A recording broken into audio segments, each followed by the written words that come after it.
24 घंटे में 115 हवाई हमले, नेटो है डरपोक, ज़ेलेंस्की का खुलासा। 24 घंटे के अंदर रूस ने यूक्रेन पर 115 ड्रोन से हमले करके साबित कर दिया कि भले ही संयुक्त राष्ट्र महासभा में रूस के खिलाफ यूरोप और अमेरिका ने मोर्चा खोल दिया हो, लेकिन रूस जरा भी झुकने वाला नहीं है। सबसे हैरानी की बात तो ये है कि यूक्रेन पर नए रूसी हमलों के बाद राष्ट्रपति ज़ेलेंस्की ने एक टीवी इंटरव्यू में दावा किया कि नेटो देश रूस के खिलाफ खुलकर युद्ध करने से बच रहे हैं और कहीं ना कहीं नेटो देश वो दिन से खौफ खा रहे हैं। इधर एक हैरान करने वाली खबर अमेरिका से भी आ रही है, जिसमें दावा किया गया कि अमेरिका के वर्जीनिया में राष्ट्रपति ट्रंप टॉप कमांडरों और अफसरों के साथ एक खुफिया मीटिंग करने जा रहे हैं, जिसे लेकर दावा किया जा रहा है कि ट्रंप की सैन्य अधिकारियों के साथ खुफिया मीटिंग कहीं न कहीं रूस पर बड़े हमले की तैयारी से जुड़ी हो सकती है, क्योंकि ट्रंप ने इसी हफ्ते यूएन में भाषण के दौरान रूस को चेतावनी दी थी कि रूस अब हद से आगे बढ़ चुका है और अब अमेरिका रूस के खिलाफ कुछ सख्त और बड़े कदम उठा सकता है। लगभग 1312 दिन से चल रही रूस यूक्रेन जंग तीसरे विश्व युद्ध में बदल चुकी है। रूस के विदेश मंत्री सर्गेई लावरोव ने 48 घंटे पहले ही कह दिया था कि रूस इस वक्त नेटो के साथ सीधी जंग में है और इसके नतीजे बेहद विनाशकारी होने वाले हैं। हम शुरुआत करते हैं यूक्रेन पर रूस के ताजा हमलों से, जिसने ज़ेलेंस्की के होश उड़ाकर रख दिए हैं। 115 ड्रोन से यूक्रेन पर हमले, अमेरिका और नेटो के एयर डिफेंस फेल। लगभग 36 घंटे पहले ही अमेरिका के राष्ट्रपति ने ज़ेलेंस्की से मीटिंग के बाद ऐलान कर दिया था कि रूस को यूक्रेन जंग हरा सकता है।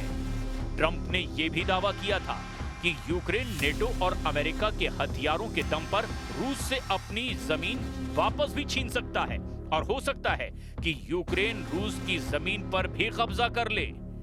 ट्रंप के इन बारूदी और बवाली बयानों को सुनने के बाद ज़ेलेंस्की बेहद खुश हुए थे और उन्होंने जल्द ही रूस को हराने का भी ऐलान कर दिया था।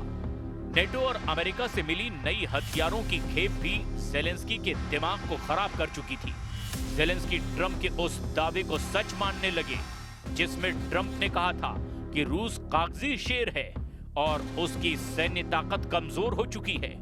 ज़ेलेंस्की ने भी ट्रंप के बयान को गेम चेंजर बताते हुए रूस पर हमले शुरू कर दिए, लेकिन जैसे ही यूक्रेन ने मॉस्को के आसपास और दूसरे शहरों पर हमले शुरू किए, रूस ने ताबड़तोड़ हमले यूक्रेन पर शुरू कर दिए। जरा देखिए ज़ेलेंस्की को रूसी हमलों से कितना भीषण नुकसान हुआ है। यूक्रेनी सैन्य अधिकारियों ने खुद माना है कि रूस ने रात भर में यूक्रेन पर 115 ड्रोन से हमले किए हैं, जिससे यूक्रेन को भारी नुकसान हुआ है। अब तक ये पता नहीं चला कि रूस के 115 ड्रोन हमलों में यूक्रेन में कितने लोगों की जान चली गई है। यूक्रेनी वायुसेना के मुताबिक उत्तर, दक्षिण, पूर्व और मध्य यूक्रेन में अलग अलग जगहों पर 97 ड्रोन गिराए गए, जबकि यूक्रेन पर 17 जगहों पर रूस के ड्रोन हमले कामयाब हुए। दक्षिण पूर्वी शहर ज़ापोरिज़िया में एक सुपरमार्केट पूरी तरह से क्षतिग्रस्त हो गया। वहां धमाकों के बाद भारी नुकसान की खबरें हैं। रूस ने 26 सितंबर को दावा किया था कि उसने पिछले हफ्ते यूक्रेन में सैन्य ठिकानों पर उच्च सटीक हथियारों और मानव रहित ड्रोन से एक बड़े पैमाने पर हमले किए थे, जिसमें से 6 सामूहिक हमले यूक्रेन पर किए गए थे। 20 से 26 सितंबर तक रूसी हमलों में यूक्रेनी सैनिकों के सैन्य गोला बारूद डिपो, सैन्य हवाई क्षेत्र संरचना, लंबी दूरी के हमलावर ड्रोनों के उत्पादन केंद्रों पर हमले किए गए थे। रूसी रक्षा मंत्रालय का दावा है कि रूसी सैनिकों ने 7 दिन में यूक्रेन की 4 बस्तियों और 2000 से ज्यादा इमारतों पर कब्जा कर लिया है, जबकि यूक्रेन का दावा है कि उसने दक्षिणी रूस की सबसे बड़ी तेल रिफाइनरियों में से एक पर ड्रोन हमला किया, जिसमें रूस को भारी नुकसान हुआ है। Ехал, вот передо мной осколки лежат, всякие там, не знаю, железяки. Понял, что прилет, хотел отъехать резко, начал отъезжать, но сразу же прилетело. Ну и все, и подушки стрельнули, и машина докатилась, ну, чуть дальше от места прилета. रूस पर बड़े हमले की तैयारी, ट्रंप की खुफिया मीटिंग। एक तरफ नेटो देश रूस से बड़ी जंग की भीषण तैयारी में जुटे हैं, तो वहीं नेटो देश फ्रांस, पोलैंड, जर्मनी, ब्रिटेन रूस को कड़ी टक्कर देने के लिए सबसे आधुनिक हथियारों को रूस के खिलाफ इस्तेमाल करने की सोच रहे हैं। कुछ खबरों में तो दावा किया गया कि जब से राष्ट्रपति ट्रंप ने रूस और पुतिन के खिलाफ आक्रामक बयान दिया, अपने कड़े तेवर दिखाए, उसके बाद से नेटो और यूक्रेन के हौसले काफी बढ़ चुके हैं। हम आपको एक ऐसी खबर बताने जा रहे हैं जिससे कहीं ना कहीं साबित होता है कि रूस के खिलाफ अमेरिका सीधी जंग में या तो उतरने वाला है या फिर पर्दे के पीछे से उतर चुका है।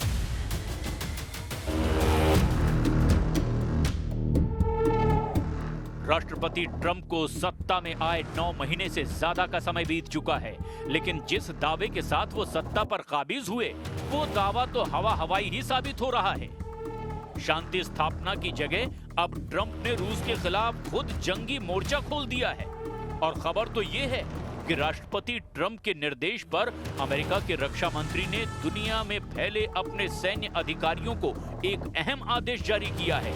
इस आदेश के तहत अगले हफ्ते वर्जीनिया में सभी सैन्य अधिकारियों को जुटना होगा और इस बैठक का कारण असामान्य हालात बताए जा रहे हैं। इसी आदेश की वजह से दावा किया जा रहा है कि जब फ्लैग या जनरल अफसरों की बैठक अमेरिका में वीडियो कॉन्फ्रेंसिंग के जरिए लेता है, तो फिर दुनिया भर से उन्हें चर्चा के लिए वर्जीनिया क्यों बुलाया गया? क्या ट्रंप की खुफिया मीटिंग के जरिए अमेरिका सीधे रूस के खिलाफ जंग में उतरने जा रहा है? क्या आर्टिकल 5 के तहत अमेरिका ने जंग की तैयारी शुरू कर दी है?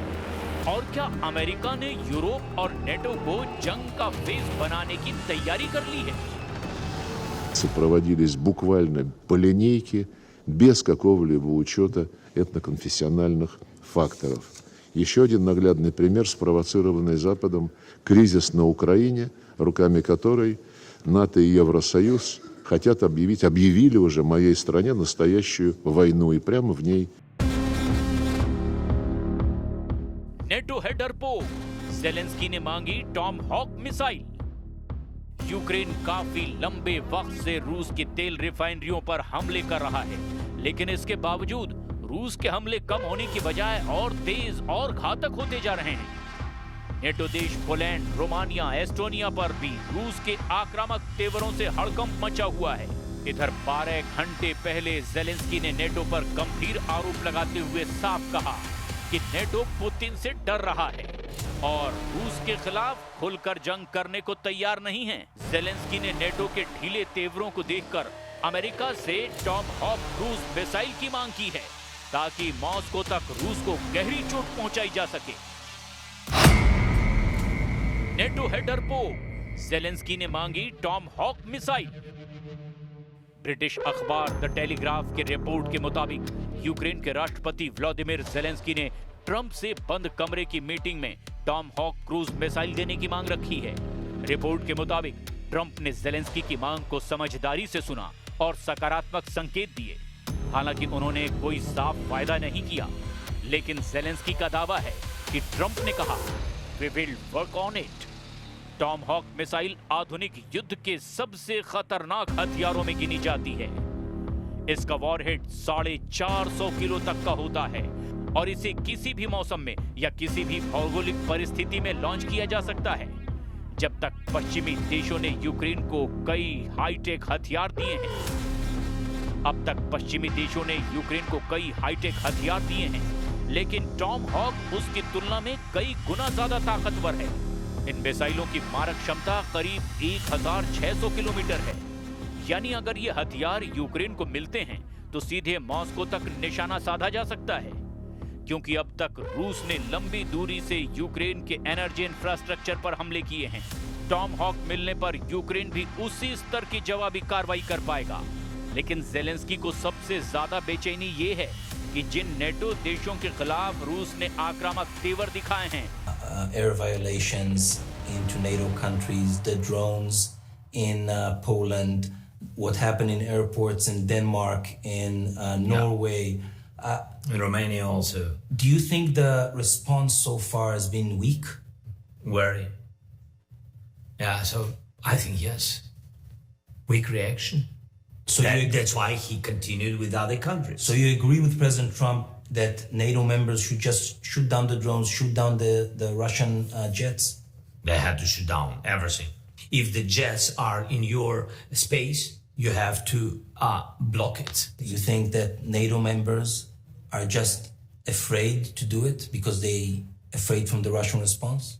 I know some leaders, they are not afraid, but mostly countries afraid. They're afraid is because I think that they are right that Russia is crazy.